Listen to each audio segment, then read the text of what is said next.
और दिन बुधवार। ये बीबीसी हिंदी का पॉडकास्ट दिन भर पूरा दिन पूरी खबर है। मैं हूं मोहनलाल शर्मा। मैं हूं सिमरनप्रीत कौर।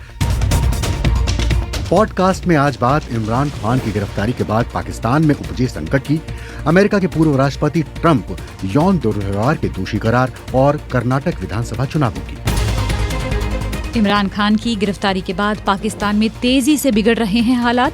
हिंसा में अब तक 8 की मौत। जब तक इमरान खान रिहा नहीं होते उस वक्त एहतजाज जारी रखूंगा। उसका तो 75 साल उम्र है और फिर भी उसके बावजूद हमारे लिए लड़ रहे हैं, तो हम भी उसके लिए लड़ सकते हैं। और अगर मेरा जान भी चला जाए इस चीज़ में, तो मुझे इस चीज़ में कोई परवाह नहीं है। अल कादरी ट्रस्ट मामले में इमरान खान 8 दिन की रिमांड पर भेजे गए और तोशा खाना मामले में इमरान खान पर आरोप तय।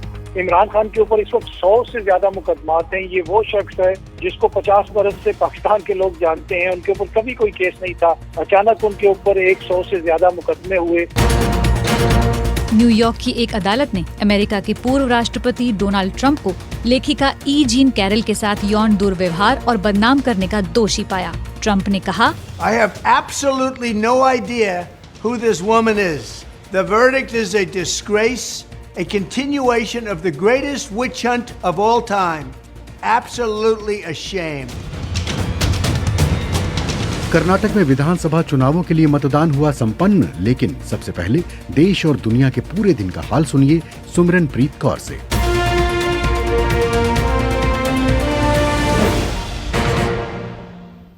पिछले 2 दिनों से इस्राएली हवाई हमलों के बाद जवाब में फलस्तीनी गुटों ने गजा से इसराइल पर रॉकेट दागे हैं।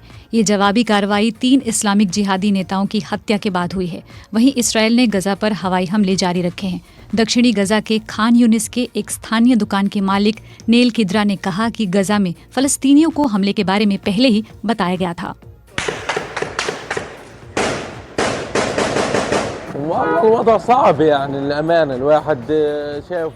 सच कहूँ तो ये एक मुश्किल समय है। हम डर का सामना कर रहे हैं।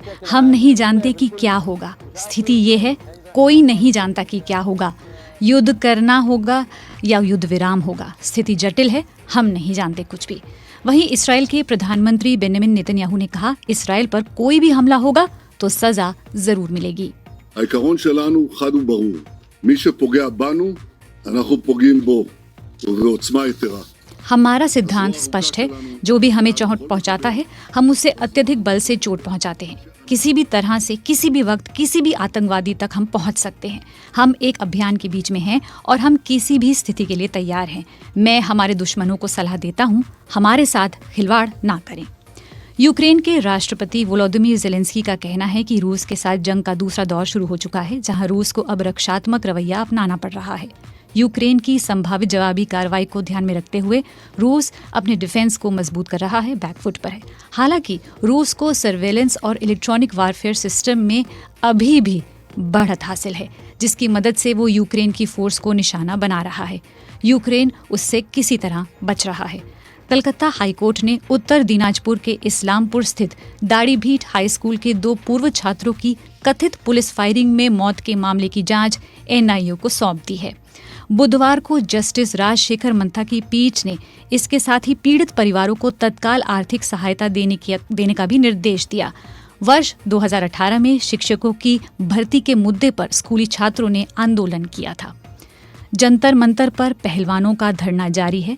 पहलवान और ओलंपिक विजेता साक्षी मलिक ने कुश्ती फेडरेशन के अध्यक्ष ब्रिजभूषण शरण सिंह को लाई डिटेक्टर नार्को टेस्ट कराने की चुनौती दी है। उन्होंने कहा कि अगर उन्हें अपने आप पर पूरा भरोसा है कि वो सच बोल रहे हैं तो उन्हें टेस्ट कराना चाहिए। साक्षी मलिक ने प्रेस कॉन्फ्रेंस में कहा, हम खुद के लिए भी टेस्ट के लिए तैयार हैं। सच सामने आना चाहिए, कौन दोषी है कौन नहीं। इस साल आईसीसी वनडे वर्ल्ड कप में भारत में खेला जाएगा। वर्ल्ड कप के लिए 8 टीमें क्वालिफाई कर गई हैं। जिन टीमों का नाम शामिल है वो है Bharat, New Zealand, England, Bangladesh, Pakistan, Australia, Afghanistan और दक्षिण अफ्रीका।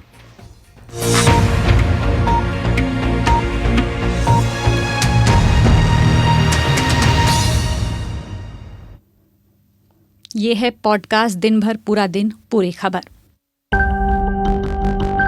हमें सारी कौम को फिक्र करनी चाहिए। भुट्टो को मारा गया, फिर बेनज़ीर को मारा गया, अब इमरान खान का नंबर आ गया। मैं तो खामोश नहीं बैठने वाला। मैं तो जब तक इमरान खान रिहा नहीं होते उस वक्त एहतजाज जारी रखूँगा और जितने लोगों को इकट्ठा कर सको मैं इकट्ठा करूँगा, क्योंकि ये मेरा फ़र्ज़ है। और उसका तो 75 साल उम्र है और फिर भी उसके बावजूद हमारे लिए लड़ रहे हैं, तो हम भी उसके लिए लड़ सकते हैं। और अगर मेरा जान भी चला जाए इस चीज़ में तो मुझे इस चीज़ में कोई परवाह नहीं है। जुडिशरी का क्या पोजीशन है, मतलब कमरे अदालत से, अहाते अदालत से एक शख्स को जो काफ़ी पॉपुलर है, media through all over the world वो पॉपुलर है, एक टीचर की तरह है, एक मतलब इस तरह है कि एक माँ बाप की तरह वो पाकिस्तान वाले जो है उसको इस नज़र से देख रहे हैं। उनके साथ ये रवैया हमें अच्छा नहीं लगा। क्या होगा, अफरा तफरी होगी, क्योंकि लोगों का उनके साथ एक अटैचमेंट है, जाहिर सी बात है। और अगर अवाम के रिप्रेजेंटेटिव को इस तरह गिरफ्तार किया जाएगा तो फिर तो अफरा तफरी होगी। आई थिंक अभी इससे एस्केलेशन और बढ़ेगी। तो जैसा कि आपने सुना कि आज की सबसे बड़ी खबर भी पाकिस्तान से आ रही है, और ये जो आवाज़ें आप सुन रहे थे ये आवाज़ें पाकिस्तान की आम जनता की आवाज़ें थी। और मुद्दा भी आप जानते हैं कि पूर्व प्रधानमंत्री, चर्चित क्रिकेटर और लोकप्रिय राजनेता इमरान खान की कथित भ्रष्टाचार के मामले में नाटकीय गिरफ्तारी के बाद पाकिस्तान में स्थिति बेहद तनावपूर्ण है। जो कुछ मंगलवार को पाकिस्तान की सड़कों पर हुआ उसकी पाकिस्तान के इतिहास में कोई मिसाल नहीं है। कल जब से पाकिस्तानी रेंजर्स ने इमरान खान को गिरफ्तार किया मोहन, उसके बाद से ही पाकिस्तान के कई शहरों में हिंसा देखने को मिली है। और कल इमरान खान की गिरफ्तारी के बाद उनके समर्थकों का गुस्सा फूट पड़ा। कई शहरों में समर्थक सड़कों पर उतरे और समर्थकों ने गुस्सा खासतौर से पाकिस्तान की सेना पर उतारा। गुस्साई भीड़ ने लाहौर में कोर कमांडर के घर पर धावा बोला। जगह जगह जलती हुई गाड़ियां, आसमान में उड़ता धुआं और उत्तेजक नारे लगाती आक्रोशित भीड़ सड़कों पर दिखाई दे रही है। कल की हिंसा के बाद लाहौर में जगह जगह जली हुई गाड़ियां नजर आ रही थी। लाहौर का मुआयना करने निकले बीबीसी संवाददाता अली काजमी। कल अल-कादिर ट्रस्ट केस में इमरान खान को इस्लामाबाद से गिरफ्तार किया गया, जिसके बाद पूरे पाकिस्तान में एहतजाज का सिलसिला शुरू हो गया। यहाँ लाहौर में भी पीटीआई के कारकुनों और पुलिस के दरमियान बहुत से मकामात पर झड़पें हुई। रात को मोबाइल इंटरनेट की सर्विसेज मुअत्तल होने के बाद ये अंदाज़ा लगाना मुश्किल हो गया था कि कहाँ पर क्या नुकसान पहुँचाया गया और किस किस्म का एहतजाज हुआ। आज अब एक नया दिन है, हम लाहौर का एक चक्कर लगाते हैं और देखते हैं कि किन किन मकामात पर किस किस किस्म का नुकसान पहुँचा, कौन सी इमलाक को और इमारतों को नुकसान पहुँचाया गया। ये लाहौर में लिबर्टी मार्केट के करीब का इलाका है। जब लाहौर कैंट में कोर कमांडर के घर के सामने से इनको मुंतशिर किया गया तो उन्होंने इस इलाके का रुख किया। उसके साथ साथ रेस्क्यू ऑफिसर्स का कहना यह था कि जब आग पर काबू पाया गया तो उसके बाद एक डेड बॉडी को रिकवर किया गया और साथ साथ 14 लोगों को सेफली रेस्क्यू किया गया। यहाँ पर इस बिल्डिंग में 1 से 2 फ्लोर जो है उनको नुकसान पहुँचा है। ये लाहौर में मॉडल टाउन में 180H है, जो कि हुकूमती जमात मुस्लिम लीग नून का मरकज़ी सेक्रेटेरिएट है। यहाँ लाहौर में रात को पीटीआई के कारकुन यहाँ पर जमा हुए थे और उन्होंने यहाँ पर गेट को जलाने की कोशिश की। उसके अलावा यहाँ पर मौजूद जो जनरेटर्स हैं उनको जलाया गया। साथ ही कुछ मोटरसाइकिल्स और इस किस्म की जो है वो व्हीकल्स खड़ी हुई थी जिनको आग लगाई गई और पीटीआई के मुजाहिरीन ने नारे लगाए। इसी सड़क पे कुछ आगे जो है वज़ीर आज़म शहबाज शरीफ का घर है, जहाँ पर प्रोटेस्टर्स वहाँ पर भी गए और वहाँ पर भी तोड़ फोड़ की कोशिश की और ये सिलसिला रात गए चलता रहा। अब हम आए हैं लाहौर में पीटीआई के घर ज़मान पार्क के सामने। दूसरी तरफ सड़क के ज़मान पार्क है और यहाँ पर पीटीआई ने एक तरफ की सड़क ब्लॉक की हुई है। ज़मान पार्क से कल इमरान खान इस्लामाबाद के लिए रवाना हुए थे, जिसके बाद उनकी गिरफ्तारी हुई थी और यही वो जगह है जहाँ पर कल पीटीआई के मुजाहिरीन के ख़िलाफ़ पुलिस का ऑपरेशन शुरू हुआ था। अब इस वक्त जो है वो शहर में, बाकी शहर में तो निस्बतन सुकून नज़र आ रहा है, लेकिन यहाँ पर पीटीआई के कारकुन अब थोड़े मुश्तिल नज़र आ रहे हैं। मीडिया के ख़िलाफ़ भी वो थोड़ा सा मुश्तिल है और उनको भी कवरेज करने की जो है वो इजाज़त नहीं दे रहे। तो आप सुन रहे थे बीबीसी संवाददाता अली काज़मी को। लाहौर के अलावा रावलपिंडी में सेना के जनरल हेडक्वार्टर में लोग घुस गए। इस बीच पाकिस्तान के पंजाब प्रांत की सरकार ने कानून व्यवस्था बनाए रखने के लिए सेना को बुलाने का फैसला लिया। संविधान के अनुच्छेद 245 का हवाला देते हुए उसका इस्तेमाल करते हुए पंजाब की कार्यवाहक सरकार ने स्थानीय प्रशासन की मदद के लिए सेना को बुलाया। सीधे रुख करते हैं पाकिस्तान का और सबसे पहले शामिल करते हैं पाकिस्तान की राजधानी इस्लामाबाद से बीबीसी संवाददाता शुमेला जाफरी को। शुमेला, ये बताएं कि पाकिस्तान में आज क्या कुछ हुआ? कल जिस तरह की तस्वीरें वहां से सामने आई थी हिंसा की और हिंसक वारदातों की, आज क्या कुछ हुआ? देखिए, एक तो ये हुआ कि अब तक कॉन्फर्मेशन है 8 लोग मारे गए हैं। प्रोटेस्ट जो शुरू हुए हैं इमरान खान की अरेस्ट के बाद कल आफ्टरनून से, तो एक तो बड़ी खबर ये है। फिर इसके अलावा कई पुलिस वाले जख्मी हुए। इंजर्ड अभी कितने हैं इसका कोई फिगर नहीं है, लेकिन साथ ही साथ में सैकड़ों लोग गिरफ्तार भी किए गए हैं इन बलवों के बाद। इसके साथ साथ जैसा कि आपने बताया, पंजाब ने आर्मी को कॉल किया गया है लॉ एंड ऑर्डर की सिचुएशन को मेंटेन करने के लिए। सिर्फ पंजाब में ही नहीं बल्कि खैबर पख्तूनख्वा में और इस्लामाबाद जो कि कैपिटल है उसका रेड जोन, जहाँ पे पार्लियामेंट है और सुप्रीम कोर्ट है, सेक्रेटेरिएट है, जो इम्पोर्टेंट फेडरल गवर्नमेंट की बिल्डिंग्स हैं, उस इलाके को सिक्योर करने के लिए भी आर्मी को कॉल किया गया है। लेकिन जो एक बहुत बड़ी डेवलपमेंट है इस सारे के सारे मामले में, वो ये है कि कल हमने देखा था प्रोटेस्टर्स जो थे उन्होंने खास तौर पे टारगेट किया था आर्मी की इंस्टॉलेशंस को, आर्मी के हेडक्वार्टर को, कोर कमांडर हाउस को लाहौर में। अभी थोड़ी देर पहले जो मुकम्मल खामोशी थी फौज की उसको तोड़ दिया गया है। ISPR ने एक प्रेस रिलीज इशू किया है जिसमें उन्होंने ये कहा है कि जो काम मुल्क के दुश्मन 75 साल में नहीं कर सके, वो इक़्तिदार की हवस में मुब्तला एक सियासी लिबादा ओढ़े हुए ग्रोह ने कर दिखाया है। उन्होंने ये कहा कि ये सब कुछ जो किया गया सोचा समझा था और ये इसलिए किया गया कि फौज को इंसाइट किया जाए, वो रिएक्ट करे अपने लोगों के खिलाफ, और जब वो रिएक्ट करेगी तो फिर उसकी खबर बनाई जाए, उस पर और सियासत की जाए। ये कहा ISPR ने कि रिस्ट्रेन का मुजाहरा किया है, अपनी रेपुटेशन की, जो आर्मी की रेपुटेशन है उसकी भी हमने परवाह नहीं की है। लेकिन अब हम ये बता रहे हैं कि अब अगर वायलेंस होगा, किसी ने तोड़ फोड़ की या कुछ भी किया, तो उसको बहुत सख्ती से रोका जाएगा और पाकिस्तान को सिविल वॉर की तरफ जो धकेलने की कोशिश की जा रही है उसको उसकी इजाजत बिल्कुल नहीं दी जाएगी। शुमेला, हम आपके पास वापस लौटेंगे और हम जिक्र कर रहे थे कि किस तरह से वहाँ पर हिंसा हो रही है।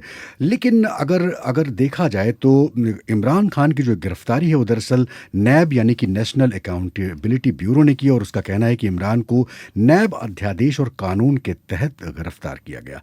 तहरीक इंसाफ पार्टी के नेता शाह महमूद कुरैशी बोले, हमें जो आज सबसे बड़ा खदशा लाहक है वो ये है कि इमरान खान आज उनकी कस्टडी में है जिनसे उनकी जान को खतरा था, और ये बड़ी तशवीश वाली बात है और इसलिए एक इज़्तिराब की कैफियत कारकुनों में पाई जाती है। ये थे तहरीक इंसाफ पार्टी के नेता शाह महमूद कुरैशी। इमरान खान को इस्लामाबाद पुलिस लाइन में रखा गया और ये वही गेस्ट हाउस है जहां नैब ने आज अदालत लगाई, यहां उनकी पेशी हुई और नैब की ओर से जो वकील मुजफ्फर अब्बासी हैं उन्होंने इमरान खान की 14 दिन की रिमांड मांगी और इसके बाद अदालत ने उन्हें 8 दिन की रिमांड पर नैब को सौंप दिया। लेकिन एक और मसला भी आया, इमरान खान का दूसरा झटका लगा तोशा खाने मामले में। तो शुमेला, मैं आपके पास वापस आ गया हूँ।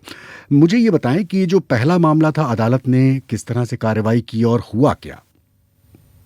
देखिए, एक तो ये हुआ कि पहले उनके वकील जो हैं सुबह सवेरे पहुंच गए पुलिस लाइंस, जिसको आज एक अदालत का दर्जा दिया गया था, और जाने की कोशिश करते रहे काफी देर अंदर, लेकिन उनको अंदर जाने की इजाजत नहीं मिली।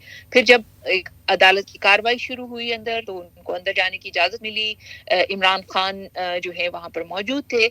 उनके वकील जो बाद में उन्होंने BBC से बातचीत की, उन्होंने कहा कि इमरान खान का मोराल तो बहुत अच्छा था, लेकिन ये उनको जो है वो सोने के लिए सही जगह नहीं दी गई, उनको रात भर जगाया गया, उन पर फिजिकल टॉर्चर तो नहीं किया गया है, लेकिन उनको इस तरह से तंग करने की कोशिश की गई। उन्होंने ये भी कहा कि हमें तो एतराज है कि पुलिस लाइन में अदालत लग किस तरह सकती है, और हम तो इस मुकदमे के अंदर ऑलरेडी प्री अरेस्ट बेल लेने की कोशिश कर रहे थे, ये अदालत के हाथे में कार्रवाई होना ठीक नहीं। तो उन्होंने अपने जो एतराज थे वो बताए, लेकिन उन्होंने एक बात ये कही कि इमरान खान ये कह रहे थे कि उनके जो पर्सनल फिजिशियन हैं उनको मुआयना करने की इजाजत दी जाए इमरान खान का, और वो ये कह रहे थे कि इमरान खान ने ऐसे फियर्स एक्सप्रेस किए कि उन्हें डर है कहीं उनकी स्लो पॉइजनिंग ना कर दी जाए, लेकिन अदालत की तरफ से जो रिमांड जो नैब ने मांगा था प्रोसिक्यूशन की तरफ से वो 14 दिन का था, लेकिन अदालत ने 8 दिन का फिजिकल रिमांड जो है उसकी इजाजत दी है अलकादिर ट्रस्ट वाले केस में। लेकिन इसके साथ जैसे आपने कहा तोशा खाना का भी मुकदमा था, बहुत महीनों से अदालत उनको बुला रही थी कि आप आए, इंडाइट होने के लिए इन पर्सन एक्यूज्ड का कोर्ट में होना जरूरी है। इमरान खान कई महीने इसको अवॉइड करने में कामयाब हुए, लेकिन आज 10 मई ही की तारीख थी जब उनको बुलाया गया था, तो अदालत ने आज उनको इंडाइट भी किया। उनके वकील कहते हैं हम इस इंडाइटमेंट को मानते नहीं है, लेकिन कानूनी माहिर कहते हैं कि इंडाइटमेंट टेक्निकली अब इमरान खान की हो गई है क्योंकि उन्हें चार्जेस पढ़ के सुना दिए गए हैं। बहुत बहुत शुक्रिया शुमेला इस पूरी जानकारी के लिए। पाकिस्तान से इस कार्यक्रम में सीधे लाइव जुड़ने के लिए आपका बहुत बहुत शुक्रिया। तो बड़ी खबर पाकिस्तान से है, जहां पर इमरान खान की गिरफ्तारी हुई और उसके बाद प्रदर्शनों का दौर चला।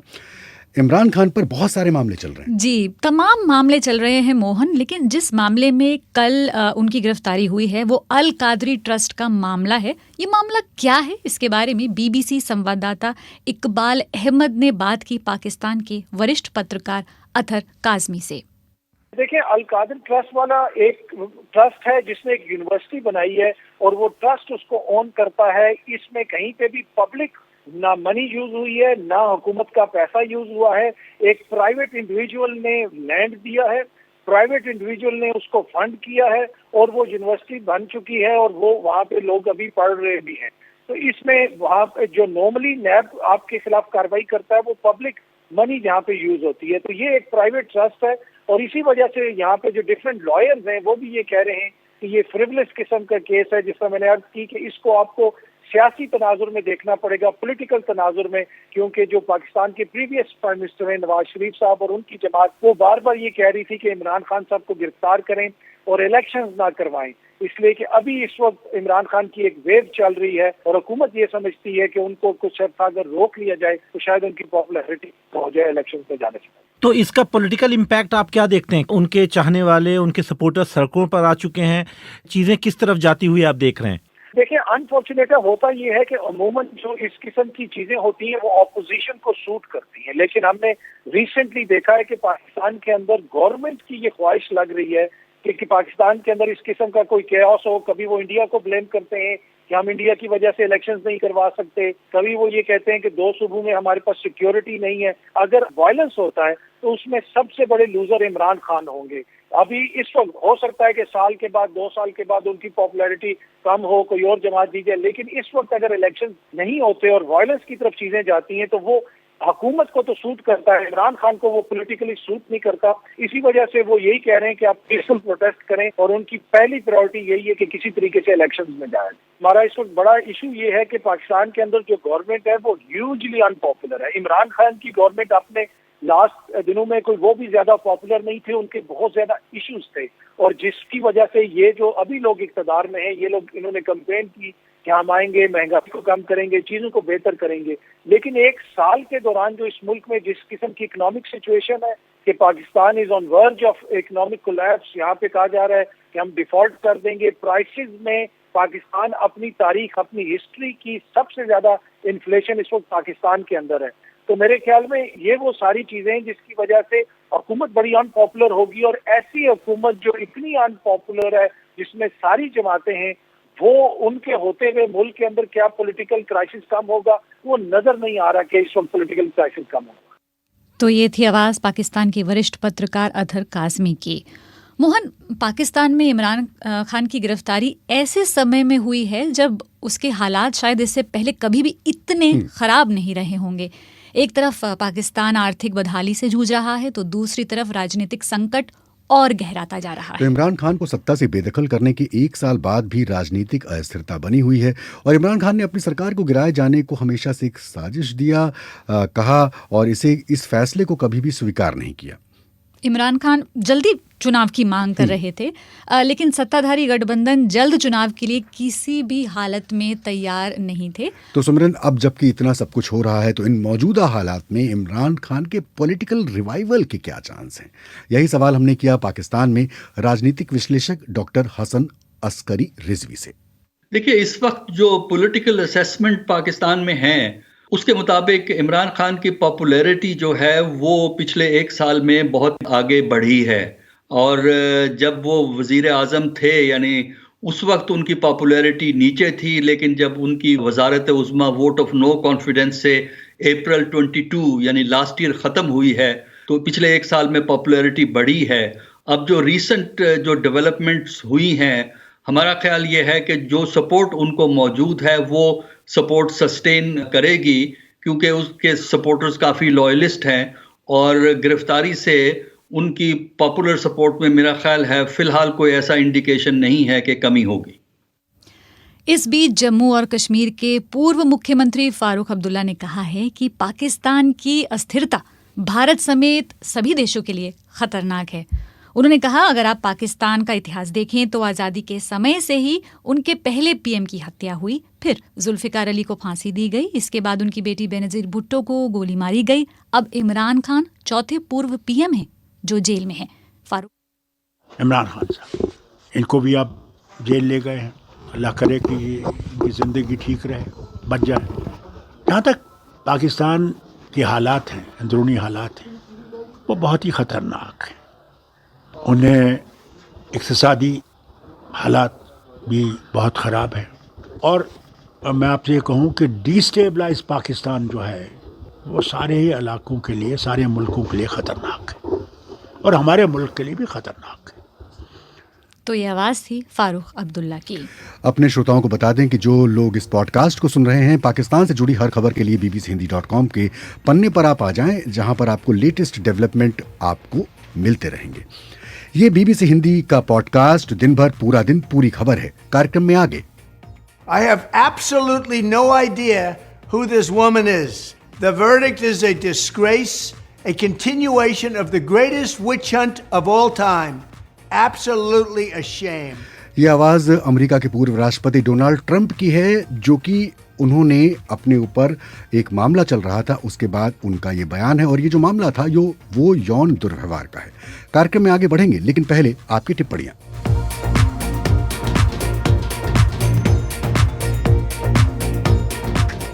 तो मेरे पास फेसबुक खुला हुआ है सुमिरन, आपके पास यूट्यूब खुला हुआ है जी। बहुत सारे श्रोता हमसे ये कह रहे हैं कि ये आप जो कार्यक्रम हिंदी का चला रहे हैं क्या उर्दू का चला रहे हैं, आप पाकिस्तान की इतनी ज़्यादा बात कर रहे हैं। तो दोस्त, ऐसा है ना कि हम जब खबर करते हैं या जब कार्यक्रम बनाते हैं तो आप लोग इसलिए भी आते हैं क्योंकि हम अंतर्राष्ट्रीय खबरों को व्यापक रूप से कवरेज देते हैं। पहली टिप्पणी मेरे पास जो है वो मनोहर चमोली की है। इसके अलावा मुसरुल हुसैन की टिप्पणी है, पाकिस्तान में सत्ता पक्ष की यही नीयत रही है। पंडित अजीत धर द्विवेदी की टिप्पणी है, अभी मैं ट्रेन में यात्रा के दौरान BBC हिंदी को सुन रहा हूँ, वाह क्या बात है। मुझे लगता है कि आपको अच्छी गुणवत्ता में ये प्रसारण सुनाई दे रहा होगा। राकेश दुबे कह रहे हैं मेरा प्यारा BBC। और उसके अलावा तौहीद अहमद की टिप्पणी है, परमवीर रावत की टिप्पणी है, शुमेला जाफरी मैम की रिपोर्ट काफ़ी शानदार रही, धन्यवाद कहिएगा। हीरालाल रॉय कह रहे हैं कि इस्लामिक देशों को सामने आकर पाकिस्तान की मदद करनी चाहिए और इसके अलावा भी सिलसिला जारी है। जी, अगर यूट्यूब की बात करें तो बहुत सारे जो कमेंट्स हैं वो पाकिस्तान की खबर से ही रिलेटेड हैं। एक कमेंट जो थोड़ा डिफरेंट है, थोड़ा अलग है, अशोक कुमार हैं जो कह रहे हैं कि मेडिटेशन पर भी बात होना चाहिए और वर्ल्ड पीस ऑफ माइंड पर भी बात होना चाहिए। वहीं दूसरी तरफ नाहिद आलम कह रहे हैं कि BBC को पहले की तरह रोज़ ही अपना शो ब्रॉडकास्ट करना चाहिए। वो रोज़ तो कर रहे हैं, मतलब सिर्फ पाँच दिन कर रहे हैं, सैटरडे और संडे नहीं कर रहे हैं। तो बहुत बहुत शुक्रिया। एक टिप्पणी और है कि आज कैफी आज़मी साहब को याद कर रहे हैं। bbchindi.com पर एक जो कहानी है, जो उनकी याद है, वो मौजूद है। आप सुन रहे हैं BBC हिंदी का पॉडकास्ट दिन भर पूरा दिन पूरी खबर। सुमिरन, अब आज की दूसरी बड़ी खबर पर आते हैं। अमेरिका चलते हैं। न्यूयॉर्क की एक अदालत ने अमेरिका के पूर्व राष्ट्रपति डोनाल्ड ट्रंप को लेखिका ई जीन कैरल के साथ यौन दुर्व्यवहार और बदनाम करने का दोषी पाया है। कोर्ट ने कैरल को $50 लाख देने का फैसला सुनाया है, जिसमें से ट्रंप $30 लाख मानहानि के लिए और $20 लाख दुर्व्यवहार के लिए देंगे। ट्रंप ने अदालत के फैसले का विरोध किया और उन्होंने ये कहा कि इस फैसले को अपमानजनक बताया और कहा कि उन्हें नहीं मालूम कि महिला थी कौन। I have absolutely no idea who this woman is. The verdict is a disgrace, a continuation of the greatest Donald Trump कह रहे थे कि मुझे बिल्कुल नहीं पता कि यह महिला कौन है, फैसला अपमान है और जिसे कहते हैं कि विच हंटिंग का ये सबसे बड़ा उदाहरण और ये शर्म की बात है। डोनाल्ड ट्रंप को पत्रिका लेखक magazine writer E Jean Carroll द्वारा लगाए गए यौन शोषण और मानहानि के मामले में दोषी पाया गया, लेकिन जहां तक बलात्कार जैसे गंभीर आरोप की बात है तो वो आरोप खारिज हो गया। ये जो मैगजीन राइटर है उन्होंने दावा किया था कि पूर्व अमेरिकी राष्ट्रपति ने 1990 के दशक में डिपार्टमेंटल स्टोर में उन पर एक तरह से हमला ही किया। ट्रंप के वकील जो टैकोपिना वो कोर्ट के बाहर कह रहे थे कि ट्रंप इसके खिलाफ अपील जरूर करेंगे।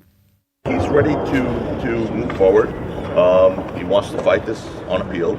Again, he was successful in one appeal before. Trump के वकील कह रहे हैं कि वो आगे बढ़कर इसके खिलाफ अपील करना चाहते हैं और एक अपील में कामयाब रहे थे, दूसरी में भी कामयाब हो सकते हैं और वो योजना बना रहे हैं हमेशा की तरह जिंदगी में आगे बढ़ते हैं, आगे देखते हैं कि क्या होता है। ये ट्रंप के वकील के शब्द हैं। प्रोग्राम में यहाँ पर हमारे साथ प्रेरणा मौजूद हैं। जी प्रेरणा, ये जानना चाहेंगे, कुछ लोग कहते हैं कि कोई खास नुकसान नहीं होगा ट्रंप पर इस मामले का, लेकिन कुछ लोग हैं जो मानते हैं कि नुकसान हो सकता है। तो आने वाले प्रेसिडेंशियल इलेक्शन में जो 2024 में होंगे उस पर क्या असर देखा जा सकता है इस पूरे मामले का? सुमिरन और मोहन, सबसे पहले तो अमेरिका के इतिहास में डोनाल्ड ट्रंप ऐसे पहले पूर्व राष्ट्रपति बन गए हैं जिनके खिलाफ औपचारिक रूप से मुकदमा चलाए जाने की नौबत आई है। वो भले ही कह रहे हों कि ये राजनीति से प्रेरित है और जानबूझकर उन्हें फंसाने, उनकी छवि बिगाड़ने की कोशिश हो रही है, लेकिन जानकारों का कहना है कि इसका ट्रंप और उनकी राजनीति पर गहरा असर होगा। सबसे पहले तो अगले साल अमेरिकी राष्ट्रपति पद का चुनाव लड़ने की ट्रंप की जो योजना है, इस मामले में उन्हें बड़ा झटका लगेगा। ट्रंप दूसरे अन्य मामलों में भी जांच का सामना कर रहे हैं, हम सब जानते हैं, उस पर आएंगे आगे। लेकिन ट्रंप जो है वो इन कानूनी मसलों को ज़्यादा गंभीरता से नहीं लेते, लेकिन इस बार उन्हें झटका जरूर लगेगा। यहाँ पर उनकी चूंकि उम्मीदवारी खतरे में, समय कम है, एक यौन दुर्व्यवहार का मामला और भी है, ठीक है, और हम लोग थोड़े से कंफ्यूज हो गए थे कि ये मामला अलग है और वो दूसरा मामला अलग है। वो ये मामला अलग है और कुल जो 3 मामले चर्चा में थे मोहन, सबसे पहले मैं बताऊं कि जीन कैरल के साथ यौन दुर्व्यवहार वाला मामला ये है जिसमें उनके खिलाफ कार्रवाई होगी और दोषी पाए गए हैं। इसके इतर जो चर्चित मामले हैं उनमें से एक आपको याद होगा, साल 2016 के राष्ट्रपति चुनाव से ठीक पहले एक पॉर्न स्टार को भुगतान करने का मामला था जी, और कैपिटल हिल हिंसा का मामला साल 2020 का, ये भी कैपिटल हिल का मामला आपको याद होगा, ये भी काफ़ी चर्चा में था। और साल 2020 का जो मामला मैं बता रही हूँ वो राष्ट्रपति चुनाव के नतीजों को प्रभावित करने से जुड़ा मामला है। तो ये कुल जो मामले हैं जो चर्चित मामले हैं, इसके अलावा भी कई दूसरे और मामले। बहुत बहुत शुक्रिया प्रेरणा कि डोनाल्ड ट्रंप के खिलाफ जो मामला है वो कौन सा है और उस पर क्या हो रहा है। दिन भर पूरा दिन पूरी खबर। कर्नाटक विधानसभा चुनावों की चर्चा कर लेते हैं जी। कर्नाटक का आज विधानसभा का 224 सीटों के लिए मतदान हुआ। मतदान सुबह 7 बजे से शुरू हुआ, वोटिंग की प्रक्रिया शुरू हुई, शाम 6 बजे तक वोटिंग चली। यहाँ पे बीजेपी, कांग्रेस और जेडीएस प्रमुख राजनीतिक दल हैं और सरकार बनाने के लिए वो चाहते हैं कि सरकार बने। 113 का जादुई आंकड़ा चाहिए जी होगा। सबको मिलके। कार्यक्रम में शामिल कर रहे हैं इमरान कुरैशी साहब को। इमरान, बताएं कैसा रहा मतदान का दिन संक्षेप में? जी, मतदान तो शांतिपूर्ण रहा है सारे कर्नाटका में और यहाँ वहाँ कुछ थोड़ी बहुत झड़प हुई है, मगर वो कुछ खास नहीं है। मगर लेकिन दिलचस्प बात यह है कि शाम के 6 बजे भी पोलिंग बूथ के सामने बहुत सारे मतदाता वोट करने के लिए क्यू में खड़े हुए हैं।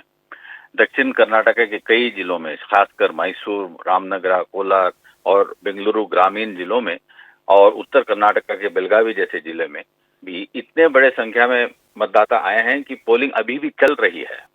हमने थोड़ी देर पहले ADGP law and order Alok Kumar से बात की और वो बता रहे थे कि शायद वोटिंग 8:30 बजे तक भी चल सकती है। अच्छा, तो कुल मिलाकर मतदान जो है वो शांतिपूर्ण तरीके से निपट गया। जी, बहुत बहुत शुक्रिया इमरान कुरैशी इस जानकारी के लिए।